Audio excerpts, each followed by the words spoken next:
నెల్లూరు జిల్లా రాపూరు పట్టణంలోని సిద్ధలయ్య సెంటర్లో వెలిసి ఉన్న అమ్మవారికి ప్రత్యేక పూజలు నిర్వహించిన అనంతరం టీడీపీ నాయకులు ప్రచారం ప్రారంభించారు. ఇంటింటికి వెళ్లి మళ్లీ టీడీపీ ప్రభుత్వం వస్తేనే రాష్ట్రం అభివృద్ధి పదంలో ముందుకు సాగుతుందని ప్రజలకు వివరించారు.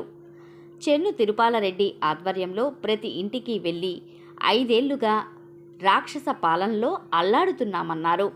గడిచిన 5 ఏళ్లలో హత్యలు, గొడవలు, కొట్లాటలతోనే సరిపోయిందని, ఈసారి జగన్మోహన్ రెడ్డికి బుద్ధి చెప్పాలని ఆయన ప్రజలకు పిలుపునిచ్చారు.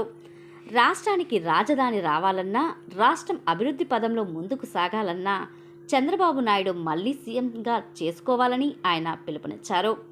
ఎమ్మెల్యేగా కురగుంట రామకృష్ణను, ఎంపీ అభ్యర్థిగా వరప్రసాద్ అత్యంత మెజారిటీతో గెలిపించాలని ప్రజలకు కోరారు.